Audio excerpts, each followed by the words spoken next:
নতুন নির্বাচিত সরকারের সঙ্গে কাজ করতে চীন মুখিয়ে আছে বলে জানিয়েছেন বিএনপি মহাসচিব মির্জা ফখরুল ইসলাম আলমগীর।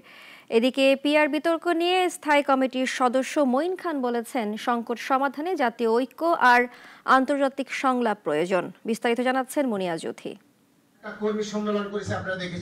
দেশে আনুপাতিক প্রতিনিধিত্ব পদ্ধতি পিআর নিয়ে যখন রাজনৈতিক বিতর্ক, তখন বিএনপি বলছে এটি হতে পারে একটি পদ্ধতি, কিন্তু তা নিয়ে দ্বন্দ্ব তৈরির চেষ্টা গণতন্ত্রের প্রতি আঘাত। ওলামা দলের এক সভায় এমন মন্তব্য করেন স্থায়ী কমিটির সদস্য ডক্টর আব্দুল মঈন খান। আমাদের গণতন্ত্রে কিন্তু ভোটাররা যিনি প্রার্থীকে তারা আইডেন্টিফাই করে প্রথম, তারপরে তারা দলকে আইডেন্টিফাই করে। যদি পিআর পদ্ধতি হয়, সেখানে দলকে ভোট দিবে, তারা জানবে না যে তাদের প্রার্থীকে কে এমপি হবে, সেটা তারা জানবে না, বুঝবে না। তাহলে কিভাবে তারা সঠিকভাবে ভোট দেবে? এই প্রশ্ন আজকে আমি করতে চাই। 3 দিনের চীন সফর শেষে দলের চেয়ারপারসনের কার্যালয়ে সংবাদ সম্মেলন করলেন বিএনপি মহাসচিব মির্জা ফখরুল ইসলাম আলমগীর। সেখানে উঠে এসেছে চীনের সঙ্গে নতুন ঘনিষ্ঠতা ও সহযোগিতার কথা।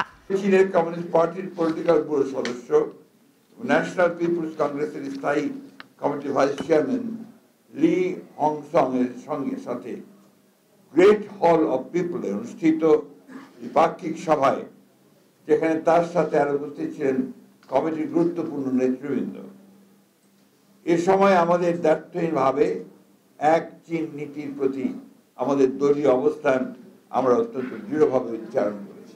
মির্জা ফখরুল জানান, গণতন্ত্র পুনঃপ্রতিষ্ঠায় চীনের মনোভাব অত্যন্ত ইতিবাচক। বিশেষ করে কমিউনিস্ট পার্টির পলিট ব্যুরো সদস্য লি হংসং এর সঙ্গে দ্বিপাক্ষিক আলোচনায় এক চীন নীতি সম্পর্কে বিএনপির দৃঢ় অবস্থান তুলে ধরা হয়। সার্বিকভাবে এই সফরের মাধ্যমে আমরা এই দুই ভাতৃপ্রতিম দেশের বিদ্যমান বন্ধুত্বপূর্ণ সম্পর্ককে আরো উন্নততর ঘনিষ্ঠতা করার সুযোগ পেয়েছি, যা আগামীতে আরো প্রতিষ্ঠিত হবে বলে আমরা আশাবাদী। এই সফর আয়োজনের উদ্যোক্তা হিসেবে চীনা কমিউনিস্ট পার্টি, ঢাকাস্থ চীনা দূতাবাস এবং আমন্ত্রণকারী চীন কমিউনিস্ট পার্টির আন্তর্জাতিক বিভাগকে ধন্যবাদ এবং কৃতজ্ঞতা জ্ঞাপন করছি।